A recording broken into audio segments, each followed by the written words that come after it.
This is the sixth Sunday of Easter, and I want to look briefly at the first reading of the Acts of the Apostles. But the sixth Sunday of Easter, bringing us to the end of Easter time. In the next few weeks we'll have some of our major feast days apart from Easter and Christmas, starting with the Ascension. This is Roger from MSE Mission Office, and you're with Mission Alive. In this reading from the Apostles, it shows us the first real crisis of the church.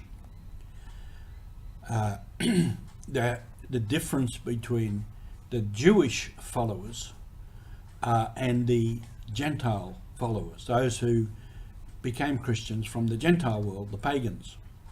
And they come from a different culture, different customs, different law. So the crisis is, what law do we follow?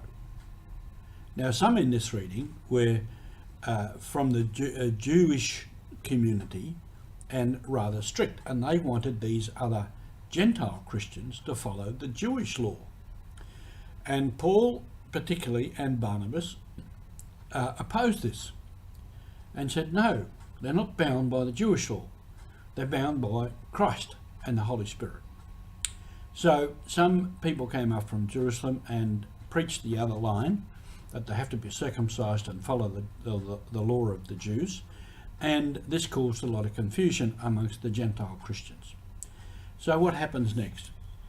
Through the reading we have things like words like disagreement, long argument, so difference of opinion, long argument, different sides of the story.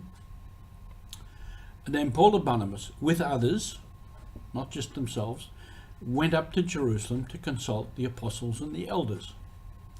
They went through the right channel. They went to those who knew more, understood more, whose experience was greater, and who had already some kind of authority, some leadership within the whole Christian community. And these conferred, and there were delegates, and the apostles and the elders sent delegates back, and they concurred with what Paul and Barnabas were saying. So there was a consensus, there was decision. And these went back to communicate this to the others, the Gentile Christians. So they sent a letter, which is something of a directive, if you like, an instruction, a guideline. And they had unanimously decided under the guidance of the Holy Spirit.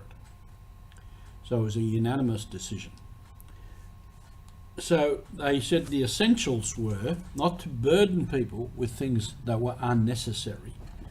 And these they considered that following the whole Jewish custom and law and tradition was unnecessary because of the Holy Spirit and Jesus. It was a new time, a new belief. So they said the essentials are, you are to abstain from food sacrificed to idols, from blood and the meat of strangled animals. So this all entailed worship of idols. So that was out. And this word fornication. Now that doesn't just mean fornication in the ordinary sense that we understand it. It specifically meant what they had in some of these other pagan religions and rituals was ritual prostitution. So that was so anything to do with these pagan other types of religious worships and ritual was forbidden. That was all. And apart from that, then live under the law of the Spirit of God, the Spirit of Jesus Christ. Now this what we call today the exercise of dialogue is what all this is about. And dialogue, even though we call it that now, and actually the word dialogue means two words, and I've said before on this program, two words is I speak, and I speak the truth as best I know it, and the other person or the other party speaks and I listen. So speaking and listening, speaking truthfully, listening attentively. This is what it's all about. So these two parties, there was a problem arose. And it was a pretty basic problem, pretty key. The following of Jesus sprang from the Jewish world. So do we follow the Jewish law and custom, or are we now free from that? And Paul very definitely said, no, those of Greek and Gentile origin are not bound by the Jewish world. So it was a key moment in the work of the life of the church and the mission of the church. And because Paul had that insight, and the elders and the apostles concurred with that, then that mission went ahead. And that was vital to the mission of the church.